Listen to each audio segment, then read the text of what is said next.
Okay, now that we got all of that out of the way, let's talk about your domain name. I think a lot of people get tied up on this, again, just like everything else we've covered, and it can actually be broken down into a really simple set of kind of rules. So that's what we're going to talk about in this section and how to find a domain name, etc. Okay, so the anatomy of a perfect domain name. This process is more time consuming than most people think. I think a lot of people jump into this and they can't find a domain name within 30 minutes or an hour, and they think it's peculiar. They think it's a bad sign and they're alarmed by it. That's perfectly normal. It's perfectly normal for the process of finding a really good domain name to take 1 to 4 hours or more.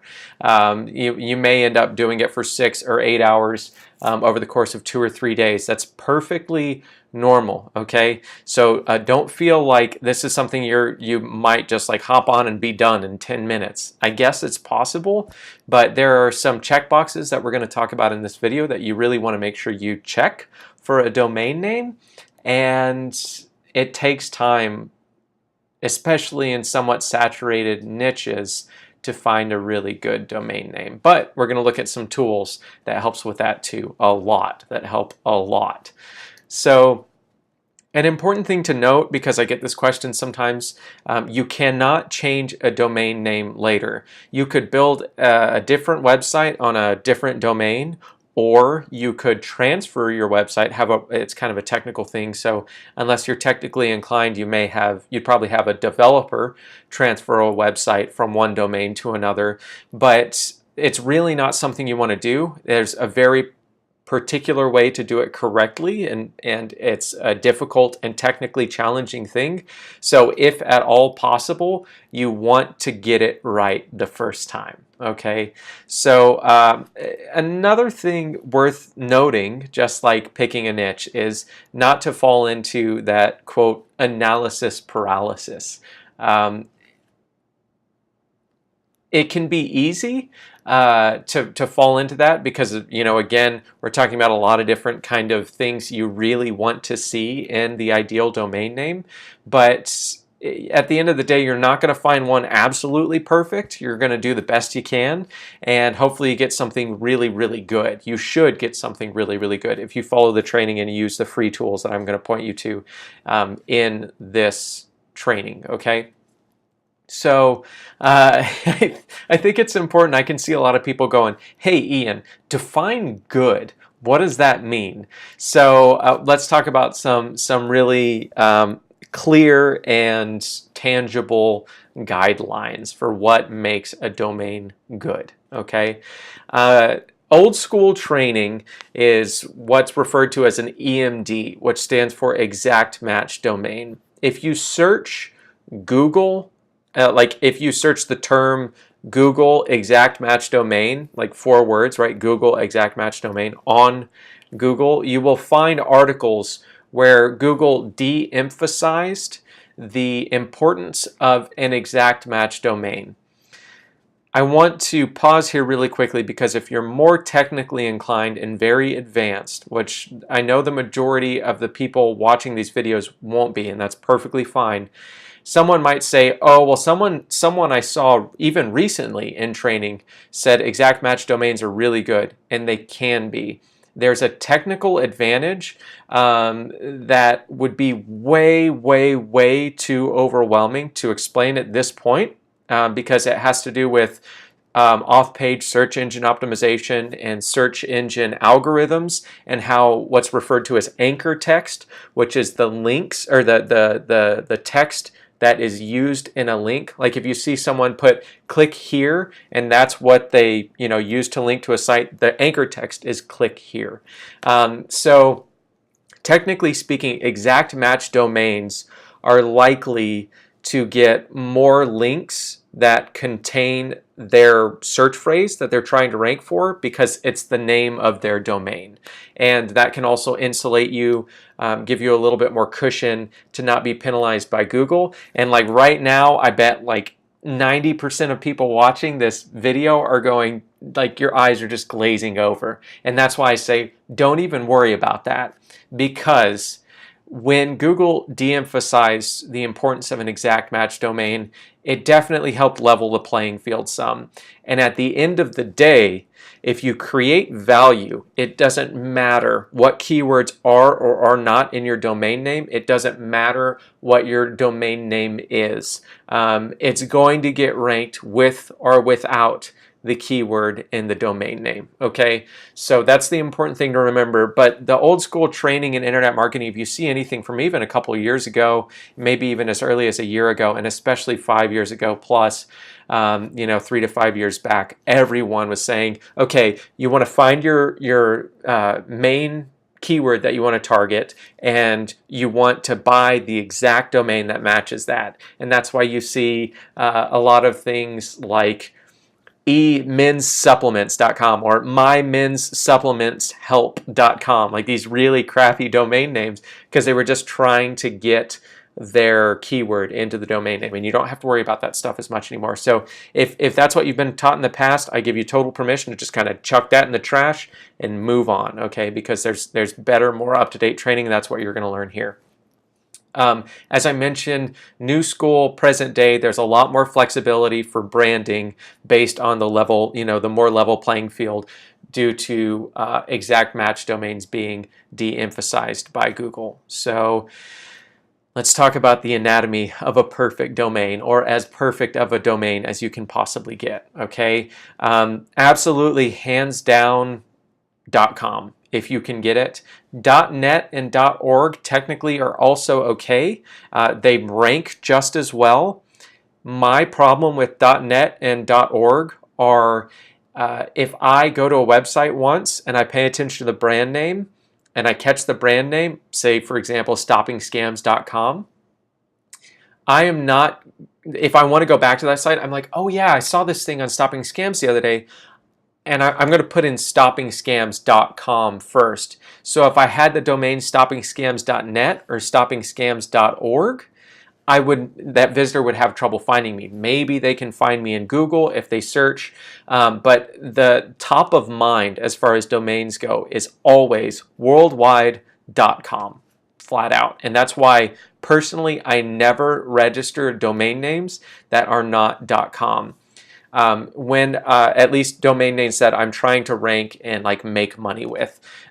There's some more advanced training that I'd like to get into teaching at some point. I've dabbled with things like PBNs and private blog networks to make sure I'm up to date in the community. So I've experimented with some things. Some properties I do not touch with PBNs because I don't want to get them penalized. But other things I think it's important to keep yourself up to date with all the skills in internet marketing. So in that case, I have purchased .orgs and .nets, but those aren't to rank and make money with. Those are to use, to leverage and build ranking for other sites, which again is so far beyond the level we're at right now. That is, PBNs, to do them correctly, are so technically demanding. They require so much knowledge.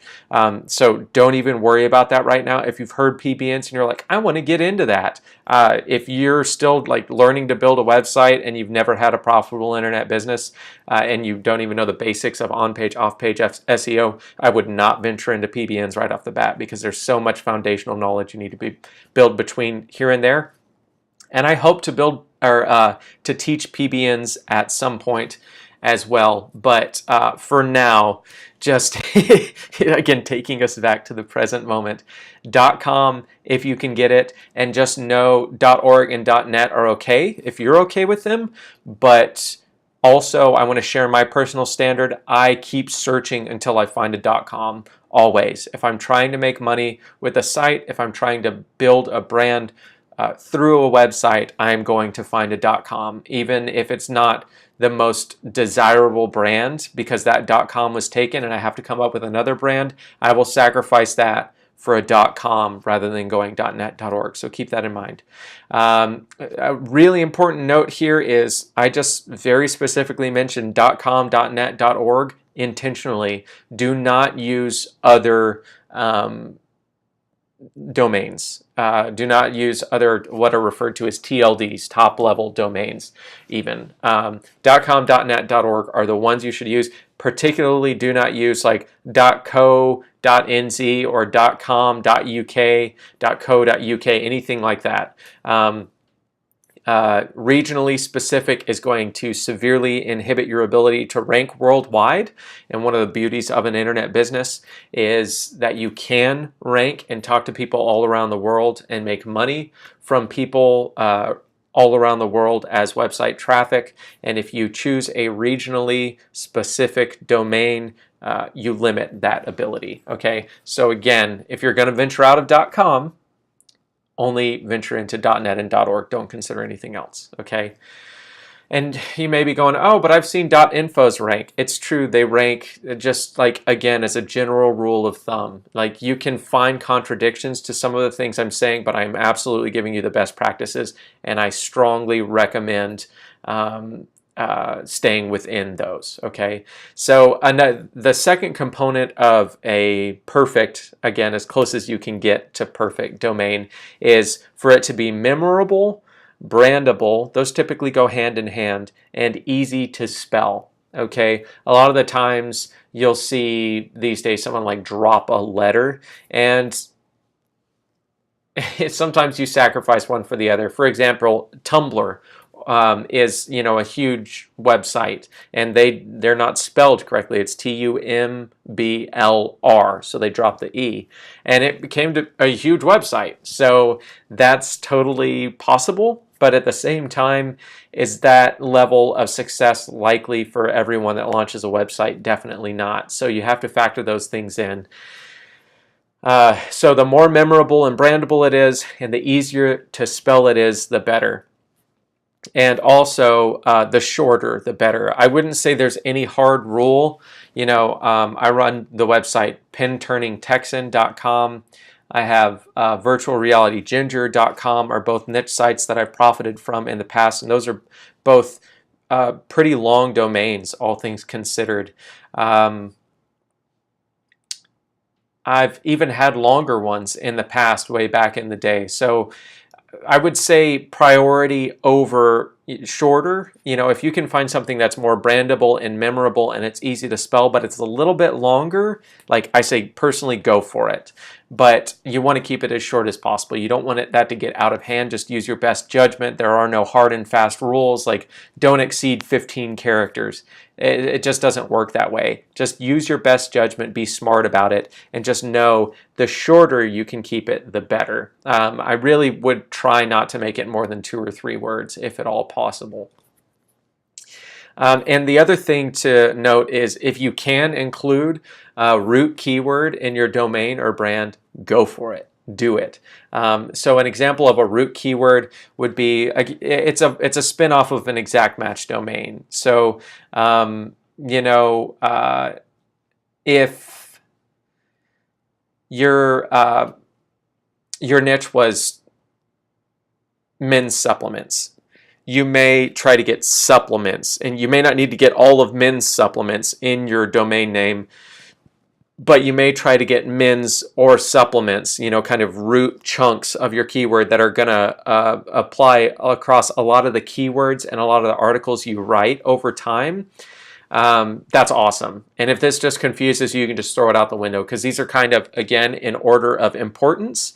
So .com is the most important, memorable, brandable, and easy to spell is the next most important. The shorter the better is the next most important. And then, like, if you can't get a root keyword in it, fine. Like stopping scams ranks for a ton of keywords that have nothing to do with scams, and they don't have the word scam in them. So you can absolutely rank for keywords either way, for search terms either way. So I wouldn't emphasize this too much, but if you find it kind of convenient, you can kind of stick it in there and sneak it in there, perfect. Like, that's awesome. It may help you with a little bit more ranking power. But at the end of the day, it's not going to do your business in just because you didn't get a root keyword in there, okay? So I want to mention, and then I want to show you really quickly a handful of helpful, really helpful tools. My absolute favorite is leandomainsearch.com. I'll show you what that looks like. There are also a couple of potentially helpful tools that I'll take a look at from time to time if I'm not finding what I need from Lean Domain Search. Name Mesh is really good, and so is nameboy.com. Typically what I'm doing with these tools, occasionally I'll find something that's really good. I'm like, I'm going to register that domain name. End of story. And it works out really well that way, but it doesn't always play out that way. I would say more often what happens is looking at all of these ideas make me think, oh, I wonder about this. I like this one. It's similar to that, but not quite, but I like it. I think it's really brandable. So you can use any domain registrar to check other ideas that rattle loose. A domain registrar is like GoDaddy.com, Namecheap.com. Google even has a service where you can register domains. And so you don't have to, obviously, you don't have to buy everything you search. And there's like, I've heard people have this like conspiracy theory that like the moment you search it on GoDaddy, a timer starts running and like it's only going to be available for so long. That's not true at all. I've searched stuff on GoDaddy like years, like a year or months before I've registered it, and then I finally get around to registering and it's still available. So don't feel like just because you're putting it into a system, now some magical timer starts and someone can see it and they're going to register it before you. It doesn't work that way, okay? So as you go through these tools, you can pull up any other registrar. We'll talk about which one is best to use in a coming lesson, but for now, just you can use any of them. GoDaddy, Namecheap, anybody, to check those extra ideas that rattle loose, because for me personally, those are typically the best ideas. Even though I'm using these tools to kind of stir up ideas, the best ones aren't listed on these tools themselves, okay? An important thing to keep in mind, again, to aid with avoiding analysis paralysis, is that there is no 100% perfect domain. There are going to be sacrifices one way or another. You may not get a root keyword in there. It may be kind of long. It may even, for some of you, if you're okay making that sacrifice, not be a .com. Again, that's not something that I do, but plenty of people do it with great success. So just keep that in mind. Like the stars are you want to get the stars aligned as closely as you can, but you may not line them all up perfectly, and it's okay. That's okay. It's good. You need to be okay with that if that's what happens, okay? So we're going to talk about registration options in the next video, and specifically talked about where you should register your domains, because it's not as straightforward as like register your domains here.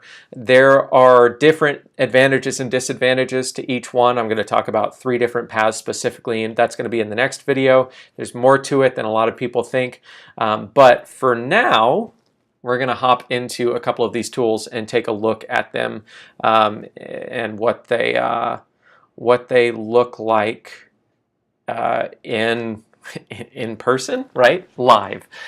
So let's hop over here and take a look at this. So I'm going to go to Lean Domain Search. Whoop. Also, like, change my... Oh, there's the top of my green screen. Spoiler alert. Okay, so I'll just sit further back from my computer so I'm not just like here the whole time. You guys are probably like, that was way too close. Sorry about that. So Lean Domain Search is my personal favorite. I really like it, and I'll show you why. So let's say, for example, I think I'm still trying to decide between tattoo removal and dachshund discectomy, which of those niches I'm going to build out. I probably won't build it out fully. Most of this is just for training purposes, but those are both niches I've thought about pursuing in the past, and I think I might pursue. We'll see. But at the end of the day, let's just run with one. So let's just say tattoo. Okay, you can also include multiple here. I think you can include like removal as well. And you have all of these different ways to sort. This is why I love lean domain search. You can sort by popularity, you can sort by length. So if you sort by length, now you're going to see all of the shorter ones first. You can sort by alphabetical, and you can also sort by starts with search term or ends with search term. Okay, so I searched this specifically as a tattoo removal niche site. I can't remember if lean domain search does both. Yeah, so they do. They definitely do. So you can see they just kind of merged them together, but you still have them adding prefixes and adding suffixes to kind of, give you a mix. And you can just, like, this list just runs and runs and runs. And I just sit here and I go through some of these and I go, okay, which one? Like, okay. The domain that came to mind one day I was thinking about it, I was like, I'm going to register that if it's available. Even if I don't build the site out yet, I'm going to register that. Was thinkbeforeyouink.com. Just really brandable in my opinion. I think it would have been fun to build. It's not available. And Before You Inc. even was not available. So it's like, okay, I'm going to have to find something else. But so you can see, like, you go through and there are just all these, like, great suggestions, a lot of them. Like, I just saw one, it was tattoo removal research, and all these ones that are lit up green, these are all available, and I believe they're all available as .coms. So pretty handy, right? And I could also just, like, put in, like, Dachshund. And so, all kinds of, I wouldn't make anything as a domain name Dachshund, discectomy, whatever, because again, that would not be easy for most people to spell. And even if they were like, oh yeah, I can spell that, and most people can spell it, like, how memorable is it, right? I'd rather it be brandable than be an exact match domain on this, in today's search climate. Interesting. Dachshundmagazine.com is available. I find that kind of funny. But so you just get all of these great suggestions, and these are all available. So, and yeah, they're all .coms. Dachshundmagazine.com. That's crazy that that's available. It probably won't be after people watch enough of this video, but yeah. So. I want to pull you over into another one. Let's get in here to name mesh. Go to page. All right. So again, this one I don't find quite as helpful, but it does have its uses. You can put in one word. You can put in two words. So I'll also type in removal. Okay, so now, you have all different kinds of categories. Like, none of these are going to be, again, these aren't going to be, a lot of these aren't going to be .com, .net, .org, so we just wouldn't consider any of these. And same thing with these, like, they're just playing around with the words I input and, using domain, top-level domains or domain endings to play into that keyword, and I wouldn't look at them. And like fun, you see they've kind of cut out characters. Again, for me personally, like, nobody's gonna remember this crap. TTTRMVL.com. Like, yeah, oh, I'm sure. And even I think what's most likely to happen with a domain like this is someone misreads it. They think it says tattooremoval.com, and the next time they try to come back to your site, they end up going to one of your competitors. So I wouldn't even look at those. And you see, like, the SEO category. So, like, you can play around with this one too. It can be helpful to stir up ideas. I have found it helpful in the past, but not always. I'll just emphasize not always, but by far lean domain search is my favorite of these two. So let's get back in here to Keynote, and we'll go to nameboy.com. Okay, so Nameboy, you can actually enter them in different spaces, and you can see this kind of allow hyphens. I think I may have skipped over that in my training. I thought I mentioned it somewhere. I did not. Okay, so another side note is I personally would recommend not using hyphens in your domain name. Maybe using one, but even that, like, again, for me, it's a hard rule personally. I'm only going to use .coms. I am not going to put hyphens in my domain name. So a lot of the time they're just associated with lower quality websites. So I won't click allow hyphens here, and I'll hit go name boy go.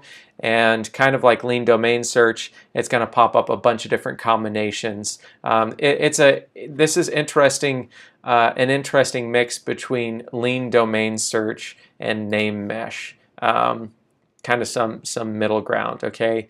And I think they even have a tool on Nameboy. No.